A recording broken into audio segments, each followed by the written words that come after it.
Hi hello welcome to creative news. Pawan Kalyan గారు చేసినటువంటి ఒక ట్వీట్ గుండెల్ని హత్తుకునేలాగా, ప్రతి ఒక్కళ్ళని ఆలోచింపచేసేలాగా ఒక ట్వీట్ అయితే చేశారు. హిందూ ధర్మానికి సంబంధించి, హిందూ సనాతన ధర్మం యొక్క విశిష్టత గురించి, దేశంలో జరుగుతున్నటువంటి పరిస్థితుల గురించి, ముఖ్యంగా తమిళనాడు మీద కూడా పవన్ కళ్యాణ్ గారు ప్రత్యేకమైనటువంటి ఫోకస్ చేసినట్టుగా కనిపిస్తోంది. దీని మీద మనతో పాటు ప్రముఖ రాజకీయ సామాజిక విశ్లేషకులు చంద్ర శ్రీనివాస్ గారు ఉన్నారు. ఆయన తెలుసుకుందాం. సార్, మీరు చూసుకోవచ్చు, పవన్ కళ్యాణ్ గారు ఒక ట్వీట్ చేశారు తమిళనాడుకి సంబంధించినటువంటి ఒక టెంపుల్కి సంబంధించి. మీరు దాని గురించి ఏమంటారు సార్? అంటే పవన్ కళ్యాణ్ గారు ఎందుకంత పర్సనల్గా తీసుకుంటారు? డెఫినెట్గా. ఎందుకంటే అండి, ఇప్పుడు చట్టాలు, న్యాయాలు, చట్టం దృష్టిలో ఎవరైనా సమానులే. కోర్టులు కూడా పూజ చేసుకోవచ్చు వాళ్ళ సొంత ల్యాండ్లో అని మురుగన్ సుబ్రహ్మణ్య స్వామి భక్తులు కొండ మీద దీపం వెలిగించుకుంటే దానికి కూడా అక్కడ ఉన్న స్టేట్ పర్మిషన్ లేదంటే, చేసుకునేట్లేదంటే ఎవరి కోసం భయపడాలా? 100 కోట్ల మంది హిందువులకి పవన్ కళ్యాణ్ గారు అంత బాధ అంతా ఏంది? మనం ఎందుకు దేహి అని బతకాలి అనేది ఒకటి ఆయన ట్వీట్లో ఆవేదనలో అర్థం ఉంది. 100 కోట్ల మంది అంటే 80% పాపులేషన్ హిందువులే ఈ దేశంలో ఉన్నారండి. హరీష్ గారు ఆ రోజు ఆయన అంశాన్ని లేవనెత్తితే ఇదేంద్రబాబు అని చెప్పి అందరూ అనుకున్నారు. మరి ఇంతమంది పీఠాధిపతులు, మఠాధిపతులు, స్వామీజీలు, గురూజీలు ఇంతమంది ఉన్న ఈ దేశంలో ఎవరికి రాని ఆలోచన ఎందుకు వచ్చింది ఆయనగా? ఎవరో ఒకళ్ళు ఎప్పుడొకళ్ళు ఆ బాధ్యత తీసుకోవాలి కదా. ఇప్పుడు ఆ హిందూ మతం అనగానే కలిసి ఉండలేరు వీళ్ళు. అదే ముస్లిమ్స్కి వక్ఫ్ బోర్డులు ఉంటాయి, వాళ్ళ హక్కుల కోసం పోరాడవచ్చు. ఏ చిన్న ఇన్సిడెంట్ జరిగినా పెద్ద ప్రపంచవ్యాప్తంగా ఇష్యూ చేస్తారు. బీజేపీ ఒక నాయకురాలు మాట్లాడిందనక ఆమె నుపున్ శర్మ ఎవరు మన పూర్తిగా పార్టీని సస్పెండ్ చేసే పరిస్థితి తీసుకొచ్చారు. అదే క్రిస్టియన్స్కి ఏదైనా జరిగితే ప్రపంచవ్యాప్తంగా వీళ్ళు ముందుంటారు. మరి హిందూ సమాజంలో ఐక్యత లేకపోవటం బట్టి, అడిగేవాళ్ళు లేకపోతే, ఆనాడి మన చరిత్రలో మొఘళ్ళు, తొగ్గులక్కులు, ఖిల్జీలు వీళ్ళంతా మన సంస్కృతిని ధ్వంసం చేసి దాని మీద మసీదులు కట్టి ఇలా చేసి మన సంస్కృతి తెరమరుగయ్యేటట్టు చేశారు. కానీ సనాతన ధర్మాన్ని ఏం చేయలేపారు. అందుకని మన సనాతన ధర్మం అంటే ఏంటి? తన మతాన్ని గౌరవించుకుంటే ఇతర మతాలకు కించపరచకుండా ముందుకెళ్తామే.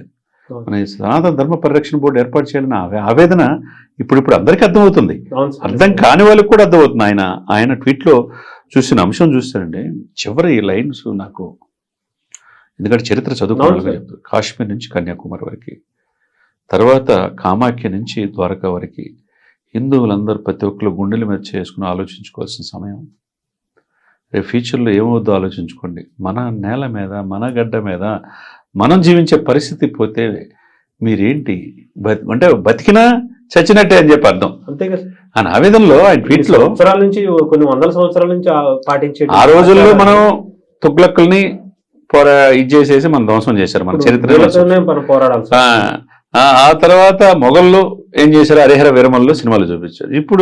ఇప్పుడున్న వాళ్ళతో పోరాడే పరిస్థితి వస్తుందంటే ఈ ఓటు బ్యాంక్ రాజకీయాలు పక్కన పెట్టి మన దేశం గొప్పతనం ఏంటి? 145 కోట్ల మంది జనాభా ఉన్న భారతదేశాన్ని, సంస్కృతిని ఎక్కడో చోట అటు వరంగల్లో, కరీంనగర్లోను, ఖమ్మంలోను, గుంటూరులోను, విశాఖపట్నంలోను మెక్సికో అమ్మాయిని చేసుకున్న ఆంధ్ర అబ్బాయి, లేకపోతే జర్మనీ అమ్మాయిని చేసుకున్న తెలంగాణ అబ్బాయి. ఎందుకు మన సంస్కృతి పట్ల వీళ్ళు వస్తున్నారండి? వాళ్ళు వెస్టర్నైజేషన్ పక్కన పెట్టి మన సంస్కృతి పట్ల, మన భారతదేశం సనాతన ధర్మం పట్ల ఇంత ఆకర్షితులు అవుతుంటే మనమేమో వీళ్ళు ఈ రాజకీయ నాయకులు కుహనా లౌకికవాదని ముసుగులో. పవన్ కళ్యాణ్ గారు చెప్పింది అర్థం చేసుకోవాలి. రేపు మీ పరిస్థితి ఏంటి? ఈ విధంగా దాడులు జరుగుతూ ఉంటే కోర్టులే ఇచ్చిన ప్రైవేట్ సెలవులో, ఎందుకంటే మొత్తం వాళ్ళ ఆవేదన అర్థం చేసుకొని వాళ్ళు ప్రత్యేకంగా మురుగన్ భక్త సమావేశానికి చీఫ్ గెస్ట్గా ఆయన పిలిచారు. ఆ రోజు మనం అక్కడ మాజీ గవర్నర్ గారు వచ్చారు, అన్నామలై వచ్చారు. విశేష ప్రజాదరణ. తమిళ్లో ఆ ద్రవిడిజం వాళ్ళు తప్పితే ఇంకెవరిని ప్రోత్సహించరు, పొగడరు. అటువంటిది ఆయన అంత గౌరవించారంటే హిందూ సనాతన ధర్మం అనేది లేవనెత్తాడు. ఇకపోతే నేను ఇందాక మీరు చెప్పినట్టుగా తిరుపుర కుండ్రం అనేది ఈ మురుగన్ కార్తికేయ స్వామి వారి 6 పవిత్ర క్షేత్రాలు ఒకటి సార్. అది కొండ మీద ఉంటుంది, దీపారాజన చేసుకోవచ్చు. కోర్టు నుంచి కూడా తెచ్చుకుంటే అది ప్రభుత్వం ఒప్పుకోలా. మనం ఎక్కడున్నాం? మన దేవాలయాలు కూడా చాలా మంది మాట్లాడలేకపోయారు సార్. ఇప్పుడు దాన్ని రీట్వీట్ చేస్తూ కొంతమంది మాట్లాడుతున్నారు, కానీ పవన్ కళ్యాణ్ గారు ఆ విషయాన్ని బయటికి ప్రపంచానికి పరిచయం చేశారు. ప్రపంచానికి చేసేదాకా ఇప్పుడు ఆయన ఇదొక్కటే కాదు సార్, ఇది ఒకటి తమిళనాడులో ఇన్సిడెంట్ కావచ్చు, భారతదేశ వ్యాప్తంగా కాశ్మీర్ టు కన్యాకుమారి చూడండి. గత 5 సంవత్సరాల్లో ఆంధ్రప్రదేశ్లో 167 గుడులు ధ్వంసం చేస్తే ఎవరు అడిగిన వాళ్ళు లేరు. అంతర్వేదిలో రథం దగ్ధం చేస్తే ఇది చేసేవాళ్ళు లేరు. సోమవారం మొండాన్ని తీసుకెళ్తే రామతీర్థంలో అడిగేవాళ్ళు లేరు. ఏదో పిచ్చోడు చేశారని చెప్పని పక్కకు తొలిగి ఈ సమాజంలో మనం బతుకుతున్నాం అనేది ప్రతి హిందువు ఆత్మ పరిశీలన చేసుకోవాలి. గుండెల మీద చేసుకొని పవన్ కళ్యాణ్ గారు ఎవరి కోసం పోరాడుతున్నాడు, ఎవరి కోసం చేస్తున్నాడు? రేపు మనల్ని ఈ దేశంలో ఉండిస్తారా? మోదీ గారు అదృష్టవశాత్తు మూడోసారి ప్రధానమంత్రి అయ్యాడు కాబట్టి సరిపోయింది. కానీ మన స్వేచ్ఛాయుతమైన గాలి, మన సంస్కృతి సాంప్రదాయాలు, మన గుడులు, మన బడులు, మన యొక్క దేవుణ్ణి సంరక్షించకపోతే ఎవరు సంరక్షిస్తారు సార్? అందరం కలిసి ఉందామని చెప్తున్నాం కదా సార్. వేరే ఏదేదో ఎవరి భావాలు వాళ్ళే.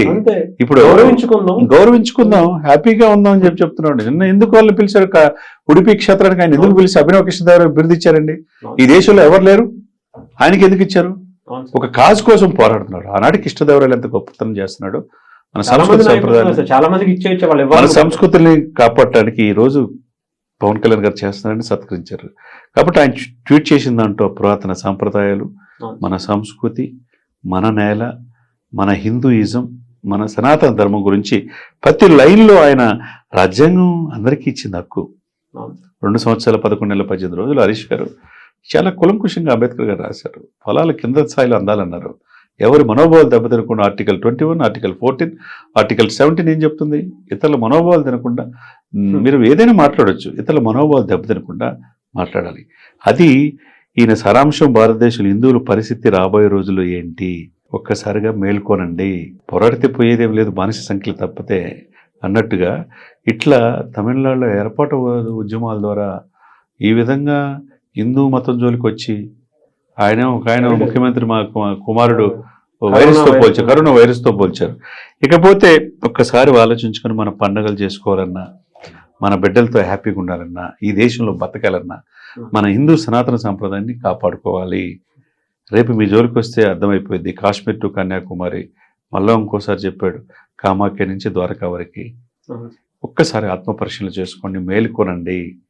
మేలుకొనకపోతే మన ఉనికికే ప్రమాదం అనేది స్పష్టంగా చెప్పాడు అనేది దీన్ని బట్టి అర్థం చేసుకోవచ్చు. చూడాలి మరి ఆయన ఇంత అగ్రెసివ్ గా తీసుకున్నారు. దాని మీద మిగతా వాళ్ళు కూడా ఏమైనా స్పందించి కొంచెం ముందుకు వస్తే ఆయన డెఫినెట్ గా నిలబడి ఇంకో ఉద్యమం చేసేటువంటి పరిస్థితి కూడా డెఫినెట్ గా సార్. మోదీ గారి త్వరలో హిందూ సనాతన ధర్మ పరిరక్షణ బోర్డు ఏర్పాటు చేస్తారు. దాంట్లో కీలకమైన పాత్ర పవన్ కళ్యాణ్ గారికి ఉంటది. రాష్ట్ర వ్యాప్తంగా అన్ని రాష్ట్రాల నుంచి సభ్యులు ఉంటారు. ఏదైతే ముస్లిం సంరక్షణకి వక్ఫ్ బోర్డులు ఉంటాయో, ఏదైతే క్రిస్టియన్స్ కోసం ఈ మిషనరీస్ ఉంటాయో, హిందూ సనాతన ధర్మ పరిరక్షణ బోర్డు అనేది త్వరలో ఈ దేశంలో రాబోతుంది. Right, thank you sir.